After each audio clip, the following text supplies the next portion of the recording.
జిల్లా వేంసూరు మండలంలో మన భారత రాజ్యాంగ నిర్మాత డాక్టర్ బిఆర్ అంబేద్కర్ 64వ వర్ధంతి సందర్భంగా మండల పరిధిలోని మర్లపాడు గ్రామంలో హెరిటేజ్ మిల్క్ సెంటర్ వద్ద అంబేద్కరిస్టుల సంఘం ఆధ్వర్యంలో డాక్టర్ బిఆర్ అంబేద్కర్ చిత్రపటానికి పూలమాలలు వేసి ఘనంగా నివాళులు అర్పించడం జరిగింది. ఈ సందర్భంగా వారు మాట్లాడుతూ భారతదేశ పౌరులందరూ అంబేద్కరిస్టుల భావాజాలాలతో ఉండాలని, అలా ఉంటేనే మన భారతదేశానికి నిజమైన స్వాతంత్ర్యం వస్తుందని వారు అభిప్రాయపడ్డారు. అదేవిధంగా బాబాసాహెబ్ కల్పించిన రాజ్యాంగ హక్కులను హరిస్తున్న మతతత్వ శక్తుల నుండి రాజ్యాంగాన్ని కాపాడుకుంటామని అంబేద్కరిస్టుల సంఘ ప్రతిజ్ఞ చేసింది.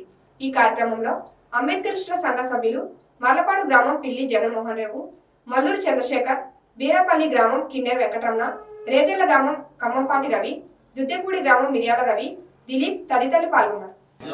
జోహార్ బాబా సాహెబ్ అంబేద్కర్.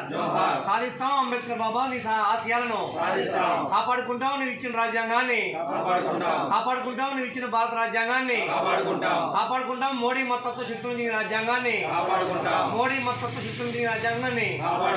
జోహార్ భీమరావ్ అంబేద్కర్, జోహార్ భీమరావ్ అంబేద్కర్.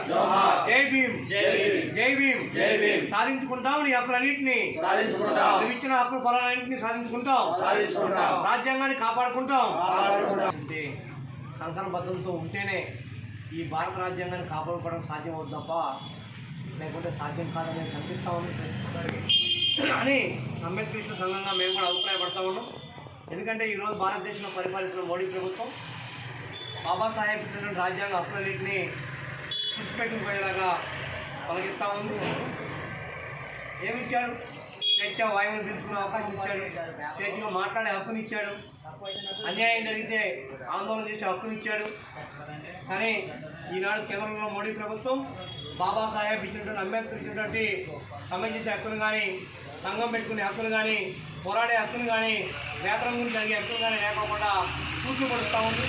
అంటే ఈరోజు కార్మిక తర్వాత హక్కు తొలగించడం, అంతేకాకుండా ఈరోజు వ్యవసాయ రంగంలో చూస్తే కార్పొరేట్ 3 బిల్లులు, వ్యవసాయ కార్పొరేట్ బిల్లులు పట్టుకొచ్చి ఈరోజు రైతాంగానికి అన్యాయం చేసే పద్ధతిలో స్వేచ్ఛ మార్కెట్ని కొలగొట్టడానికి కోసం మోడీ ప్రభుత్వం ప్రయత్నం చేస్తూ ఉంది.